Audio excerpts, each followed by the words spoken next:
I always think of real estate as a family because I've been I like to call it the service industry in different facets between corrections. I was a volunteer medic for West Glens Falls EMS for 25 years as a life member.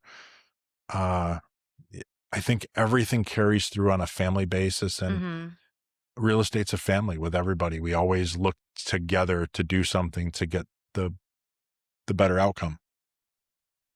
They say it's lonely at the top, but it doesn't have to be. I've spent the last 8 years embedded in our local business landscape, and I've learned one thing. Facts only tell half the story. I'm Donnelly. Join me for an intimate look at the minds of the innovators and leaders shaping our region. We aren't just talking business, we're talking legacy. From the North Country Media Network, Upstate New York's Voices of Authority, this is Building Success Stories, and it's time to start building yours. So today on Building Success Stories, I'm here with Scott Cross of Crosspoint Realty, now based in Moreau Commons in Moreau in Upstate New York. So thank you for joining me today. Thank you. And thanks for hosting us here in your beautiful new offices. Absolutely. It's great to have you. So when did you get into realty? Is it something you started out of school, or is it something you got into along the way? I wish I got into it right out of school. If I would listen to my grandmother, I would have gotten into real estate initially. Your grandmother? My grandmother. Yeah. That's a smart woman. Yes. Back when I was probably 18, 19, she said, you should get into real estate. And I was like, I don't know. I don't know if it's for me. She's like, I'll even pay for your real estate course. And back then, obviously, real estate courses were a lot more than they were, and you had to spend some time in person and stuff like that. And I was just like, nah, and then I flipped the script and I went right into the Army. You went to the Army? I went in the Army, So you got to start in the Army. Yeah. How long were you in? Just under 3 years. Okay. So you did your tour. I did time. I ended up crushing my right ankle. Oh, no. And ended up with getting out a little early from the military. And then I started a career in New York State. So you worked for the state? I did. I was a New York State Corrections Officer. Oh, okay. You were a corrections officer. And worked my way up. And that just goes to show you that there's life after the first career. There is, the next chapter. But so how long were you a CEO? So I retired in 2020. Okay. And in 2017, I started to think, what am I going to do after I retire? So you started thinking ahead. Yeah. So I got my real estate license in 2017. I had purchased my first house in 2001, sold in 2015, and then bought a new house in 2015, all using the same realtor. And she kept saying to me, you'd be great in real estate. You'd be great in real estate. So after 2015, when I bought and sold, I decided to start taking the course, and I completed it in 2017 and joined Berkshire Hathaway in the Queensbury office and worked part-time from 2017 to 2020. It was a great experience, great office. They offered a lot. And in 2020, they asked me if I wanted to manage the office when I retired. Not that I wanted to get into management, but it was an opportunity, and it was a great office, great people. So I chose to manage. So I managed the Queensbury and the Lake George offices for Berkshire Hathaway Home Services, Blake Realtors for 4 years, and then decided to take on a little bit more. The manager of the Saratoga office was retiring. So I took on the Saratoga office as well. So I had 58 agents that I managed. And it was, getting towards the end of last year, and my contract was expiring with them. And I decided to myself, I want to try this on my own. I want to build my own legacy. That sounds exciting. So first tell me what goes into managing somebody else's agency. You have to obviously pay attention to everything that happens in the real estate realm. So every agent, you not only pay attention to their transactions and what they have going on for Mhm. deals and situations, but you also have to know like their personal life, because Mhm. you have to know where they are, you know, what they're doing, how they're just things that are happening in their Mhm. life, because you can't rule an independent contractor with an iron fist. You have to, Yeah. there has to be finesse, you have to Yeah. pay attention to them in several Mhm. different levels.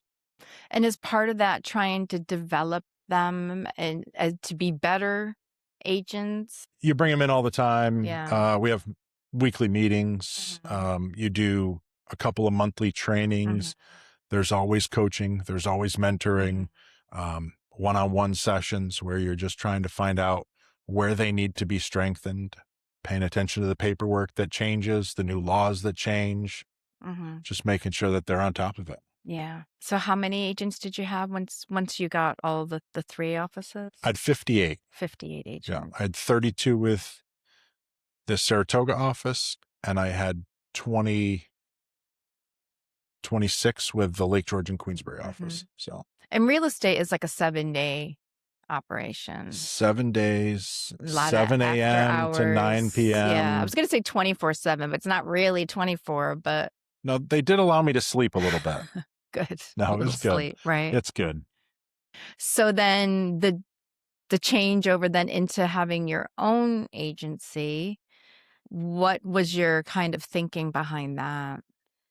That I really missed Mhm. the connection, because I know a lot of people in the town Mhm. of Queensbury. So you weren't going out selling houses. I was not. You were just managing. I did work with Yeah. like friends and family, Yeah. but I never marketed myself. Mhm. So I always promoted the company, and tried to push the other agents to market themselves, because it was important as an independent contractor to market yourself. Mhm. So I never did that, and I missed that part of it.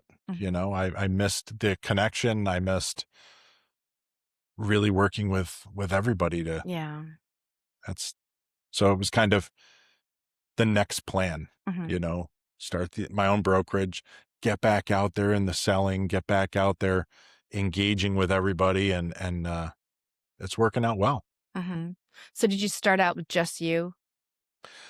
I started out with myself transitioning in January, and then there was a slow trickle of agents coming in.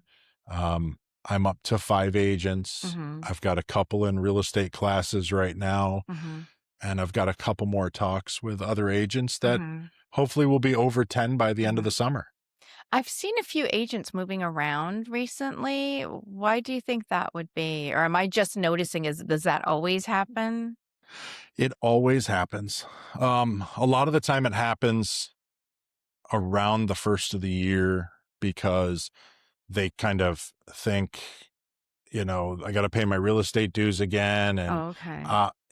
between the association Mhm. and the MLS dues, Mhm. and, certain opportunities come up and prospecting happens, and, you know, they do. They're better opportunities, Mhm. more programs, more apps, more, Mhm. you know, accountability. Yeah. It all plays into So effect. is that what an agent looks for in a firm?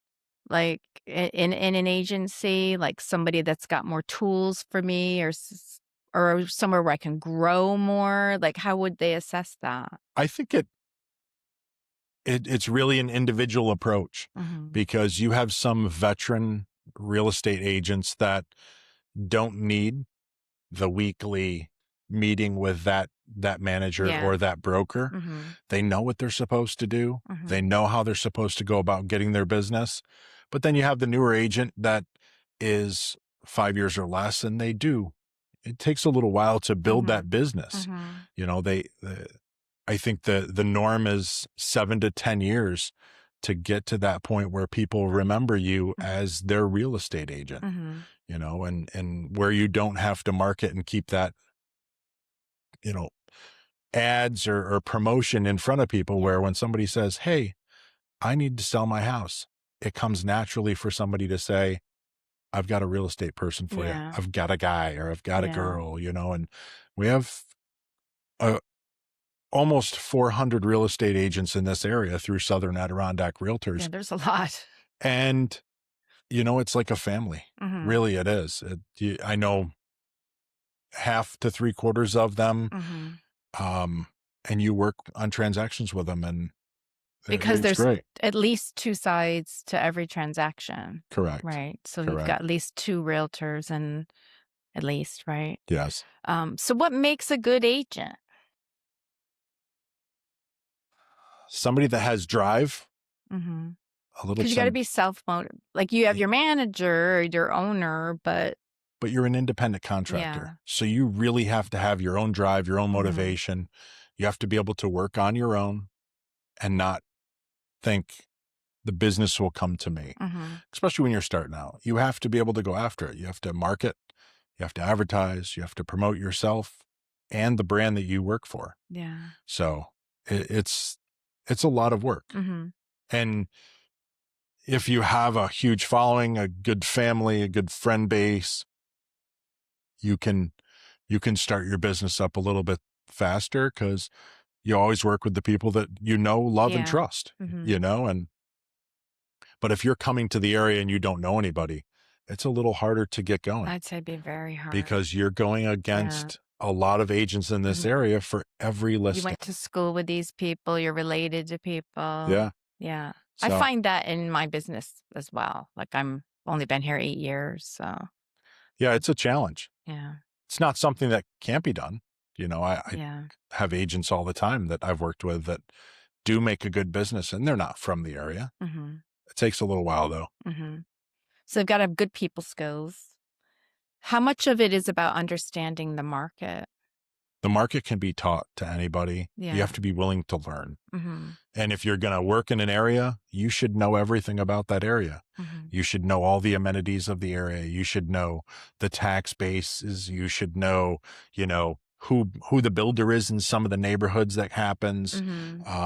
Zoning and things like that. Yeah. Where your commercial districts are, what you can do inside this neighborhood. There's a lot of HOA properties in this area. So, getting a good grasp on some of the things that are involved in the HOAs and what you can and cannot do. Yeah, because people need to know that going in. That kind of scared me off going into any of those types of properties. As much as I didn't want maintenance, I didn't want somebody telling me you can't have that sitting in front of your house or. Truthfully, we have a lot of lakes in this area too. Yeah. So Lake George, Glen Lake, Scroon Lake, and every one of them is different. They have different kind of requirements. Different depths, the length, somebody's going to buy on the lake or sell on the lake. They want to know that you know what you're doing. Yeah. So everybody that I've always talked to is if you're going to work in an area, you should know that area. So the benefit for you having been a manager, you've had exposure to all of those deals, not just the ones that you would have done as an agent. So you've seen a lot of different types of transactions. Yes. Yeah. I've done everything as far as walking in with an agent on a condo, a co-op, a townhome, especially dealing with the Saratoga market. Yeah. Some of the high-end properties down there. Then you get Lake George and, I've seen everything. Do you have a specialization here with your own firm now? We're a resi-mercial, so residential and commercial brokerage. Resi-mercial? Resi-mercial. Resi-mercial. A new word. We're doing a little bit of commercial, but the majority of it is residential. We try to steer away from rentals just because they're just a lot of work in the area. When you put a rental on, you're getting a lot of phone calls and, it's single family homes and multifamilies is where we're kind of focused. And I have 5 other agents that work for the office here, and every one of them is busy promoting themselves. And that's good. They're not here today, so they must be out there selling. They are definitely out there doing it. So you are now are you covering similar territory as you were before, Saratoga up to Lake George, or? It's, So Clifton Park would probably be as far as far as south I'd want as to you'd go go. south. Mhm. I mean, I would go because Mhm. truthfully, Sunday I was in Syracuse showing properties. Oh, yeah? Um, Really? I was put an offer in on a property in Mhm. Syracuse. You're a New York State real estate Yeah. salesperson, so you can go anywhere In as the long as you state. can work Mhm. and work alongside the other person on the other side of the transaction. Mhm. So Mhm. never have I, I've never had any problem with that. Yeah. But Clifton Park is Mhm. where I would say I'm not going to market down past that. Yeah. I do have an agent that covers into Johnstown, Gloversville. Oh, okay. I do have agents that will go all the way up to Crown Point. Mhm. So we'll cover all the way You up into cover Crown pretty good Point. We territory. go into Washington County Mhm. pretty good over to Cambridge. Okay. So our service Mhm. area is pretty large, Yeah. but you have an agent that lives over this area, you have an agent that lives over this area, so you can cover So it kind a of good, is based on what agents you have, yes. the territories they would know and can cover. Yep. Because you gotta go out there and Yep. you don't spend all your time on the road. I try not to. Right? So what have been the challenges starting up your own agency? Mm, I would say marketing. Mhm. 'Cause you don't Um, have the big brand behind you. right. You're I said it in my ribbon cutting last week. Rome wasn't built in a day, and Crosspoint Realty was not built in a day either. Mhm. It takes a long time for you to plan everything. Yeah. I worked out of my home for the first 4.5 months before I even started the process of looking for Yeah. uh, a brick and mortar, a Mhm. spot to call my own. Yeah. But you felt you needed a brick and mortar? I did because I wanted to grow a little bit more. Mhm. And I got to be honest, not every agent wants to show up at my house and have a meeting around the kitchen table. No? So, Be you know, cozy. You got the it coffee right there it and is, but when you're trying to but you meet, gotta keep it clean. I work from home, so I yeah, know. yeah, oh, I did it, and the home office was getting a little congested with Mhm. everything that was going on, and I just needed more space. So, Mhm. you Well, and know, if you have an HOA, that could be a problem. right, right, because then, yeah, so it worked.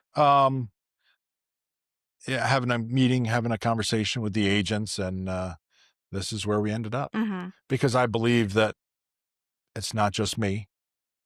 It's about everybody that works for the Yeah. company. Mhm. Everybody that's party to it needs to Yeah. have some kind of a voice to make it grow. Yeah. And you've got a great space here, like, 'cause you have plenty of room. Yeah. When I started looking at this, it was back in January. Mhm. It was just They steel just walls and opened. it was all Yeah. open. And I looked at it and I thought about it. And I looked at the other spot down where 80K Tech is Yeah. because they weren't in there yet either. Mhm. And I mulled it over as I was, sitting there having a coffee from Stinky's. And I waited a couple months and watched it grow, watched 80K Tech come in. Mhm. The building, I mean, Brian McKenzie and his partner did an Mhm. amazing job with They this did. building, and it Yeah. really has a great draw, Yeah. you know, location, the parking, Yeah. and all the tenants here. Yeah. Everybody's welcoming. It's a good range of businesses Yeah, in here now. yeah, So it's a it's good working out hub. well. It's a good hub for the area.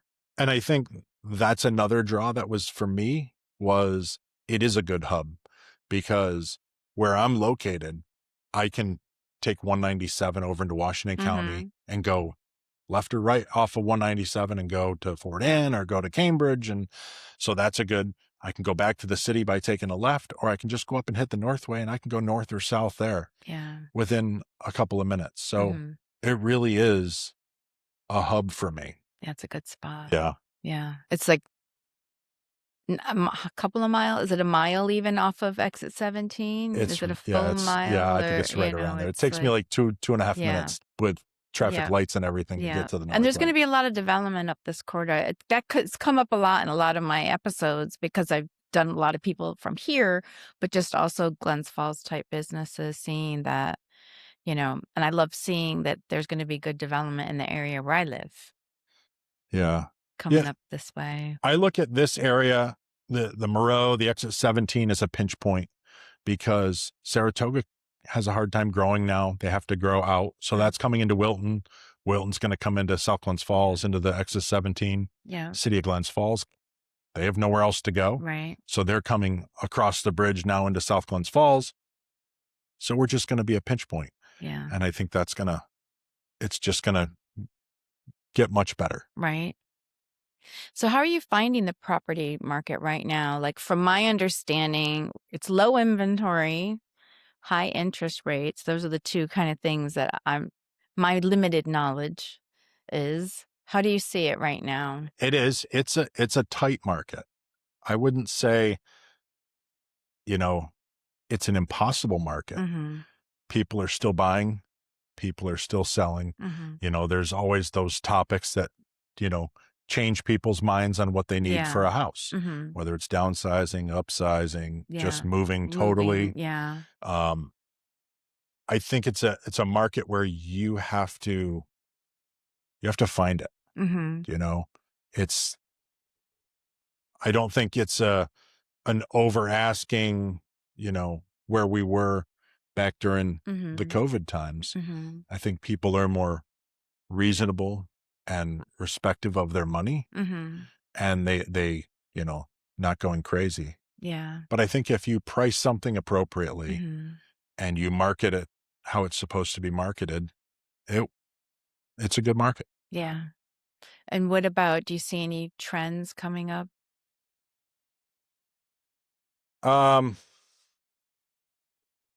No, Nothing I mean, foreseeable?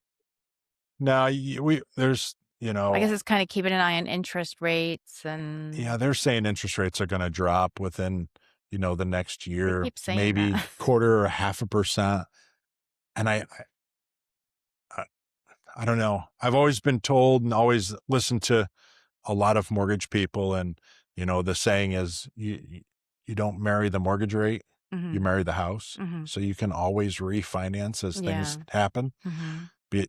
Do you always want to search around for that house, or do you want to just get the one you want, Yeah. and then figure the rest out? So Yeah. Because it's a long-term commitment. it is. It is. And like you said, you could refinance down the line once things get better. Yeah. You can always go after the arm and go into a 5-year, 7-year arm and then refinance when the rates come down. Mm-hmm. Or there's a lot of different options. Mm-hmm. And that's why I'm not a mortgage person. Mm-hmm. I have a Mm-hmm. person for that, Yeah. that we use. Yeah. But I try to listen to all the economists and Mm-hmm. pay attention to what's going on. And you still probably don't know what's going on, though. I go to a lot of conventions. I Mm-hmm. am, so for 2025 and revoted in for 2026, I'm the president of the Southern Adirondack Realtors Association. So we have 440 members Mm-hmm. between primary, secondary, and affiliates. Mm-hmm. And I, again, try to stay up on as much information as possible for that, Mm-hmm. because they're always looking for information. Yeah. So what does that association do for the members? Besides, like you said, providing information? We're the Mm-hmm. association that handles their board. So you Mm-hmm. have to belong to an association or a board in Okay. order to be a real estate Oh, agent. okay. And then you have to belong to an MLS. So Mhm. we have global MLS that we're a member there. Mm-hmm. But we are huge on property advocacy, Yeah. Whether it's working with some of the town officials or, just getting out there to be present and helping anybody we can in the community. Mm-hmm. We do a lot of events whether it's soup kitchen or, we're always trying to advocate for people, and we are definitely within town meetings and, Mm-hmm. part of that conversation for. So was whether it some be- of it kind of, what's the word?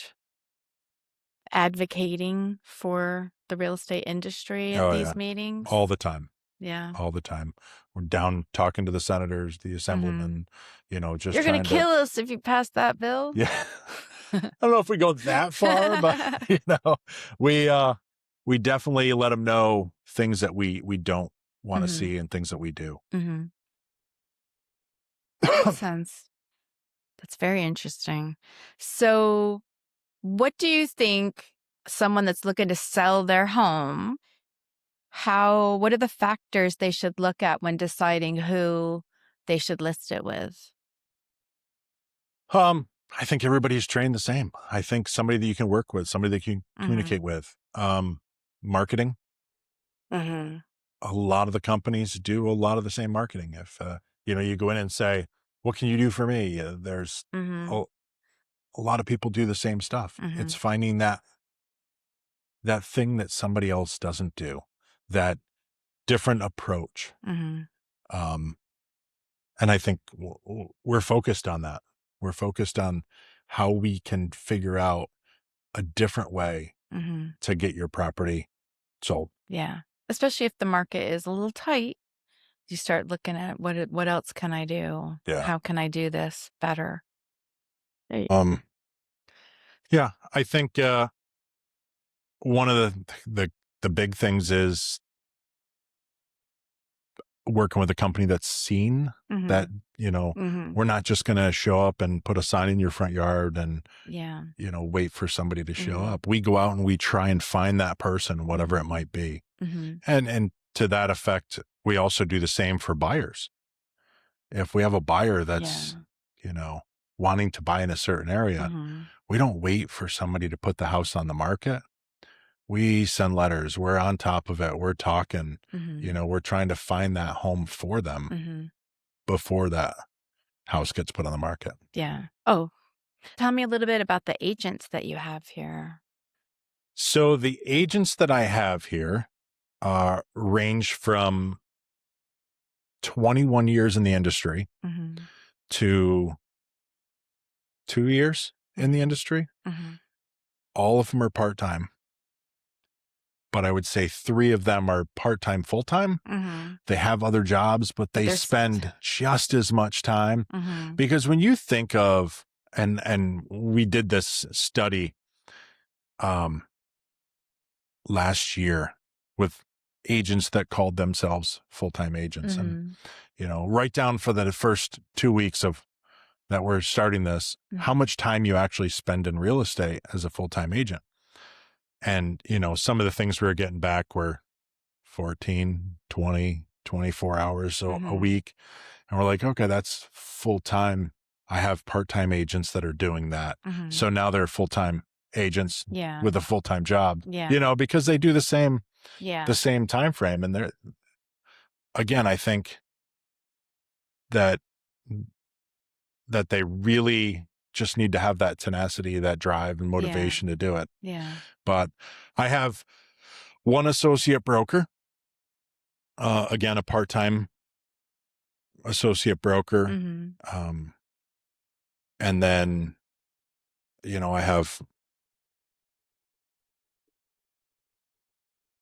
all part-time. Mm-hmm. They're all part-time. What's the difference between a broker and an agent? A broker, you have to have a certain amount of time Mm-hmm. so they just moved that to 5 years within the state. Mm-hmm. And you have to have a certain amount of transactions, a certain amount of certain things to get you points to get you to that within a 2-year period. Mm-hmm. They just want somebody that's got some experience and knowledge to be the broker. And you can be an associate broker within a company, which you're the same as the broker level. You're just working underneath the broker with So not you'd the be responsibility. overseeing Yes. what they're doing. Yeah. And what does a broker do? I, as a broker owner, I hold the license for the office, and then everybody else works under my license. Mm-hmm. So I take the liability for the agents that are in the office. As so things go wrong on a deal, everything falls back on the broker. Yeah. So You got all the responsibility. That's why I pay attention to every transaction, everything that's going on, communicate with the agents that are out there working, making sure that they're on the up and up, and everything that we do is solid.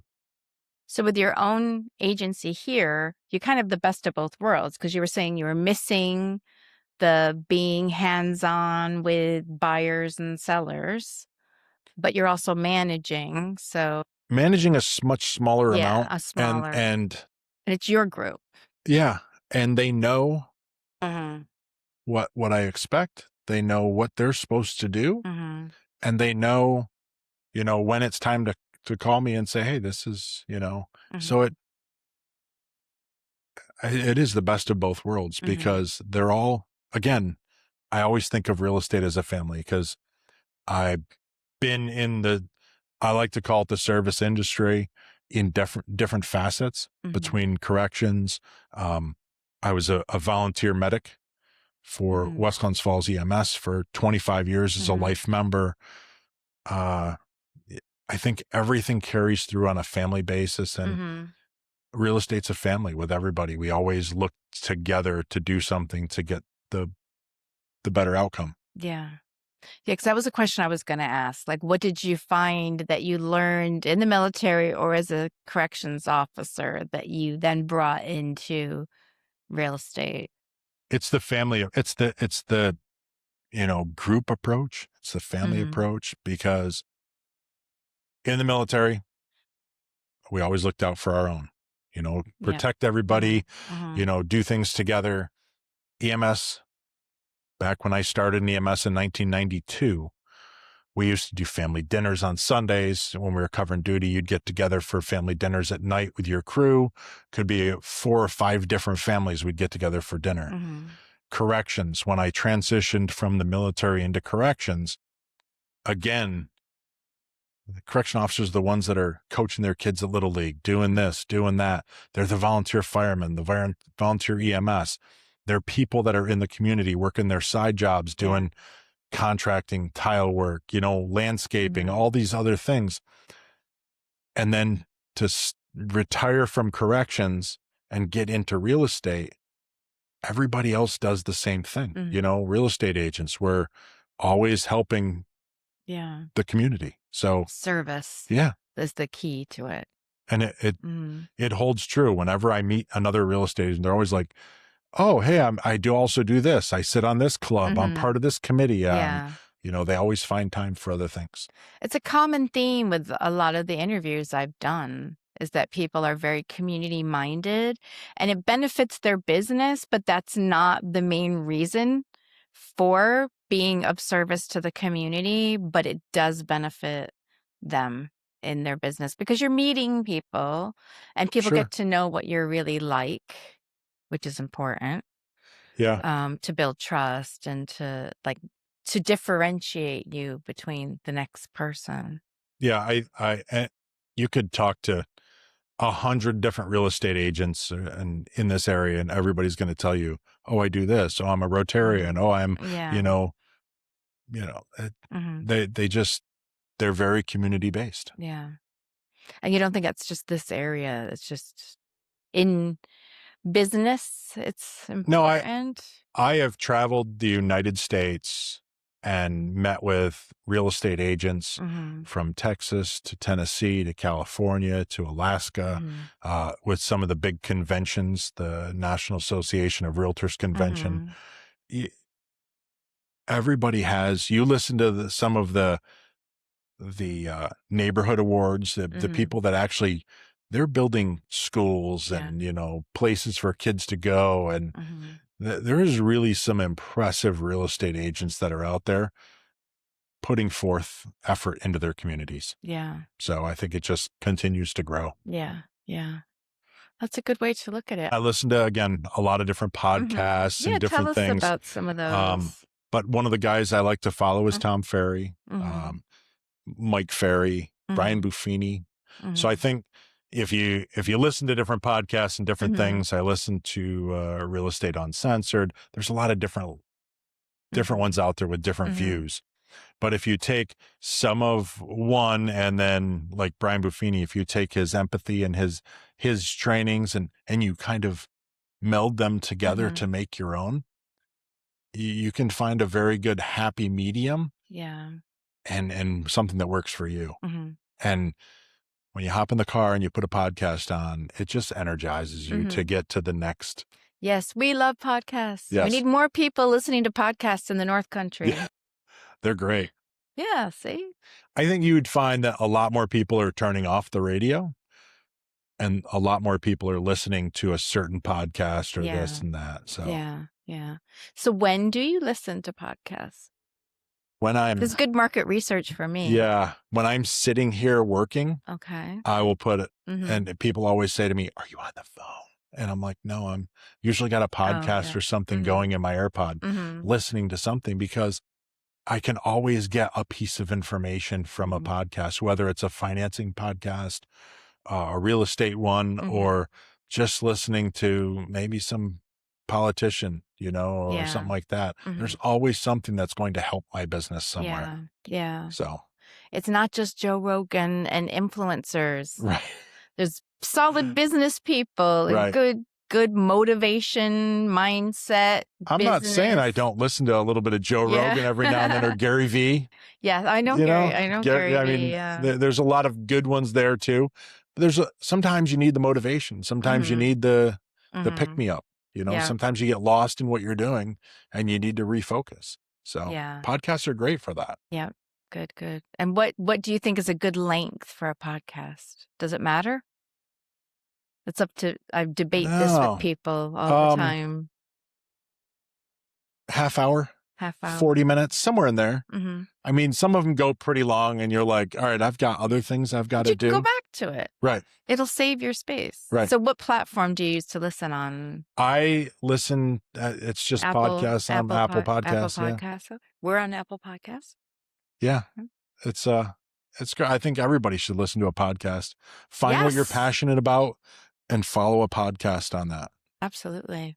So Absolutely. So thank you very much for your time. thank you. It's been I very really appreciate interesting. jumping on with you. These conversations often begin as feature articles for the Saratoga and Glens Falls business journals. We've partnered with them to turn those printed insights into broadcast quality authority assets, allowing you to hear the person behind the business in their own words. Thank you for listening to Building Success Stories, a production of the North Country Media Network. Our mission is to document the professional legacies and success stories that drive our region forward. To discover more shows in our network, or to learn how we can help you own the conversation in your industry, visit us online at northcountry.media. I'm Ann Donnelly, and until next time, keep building your success story.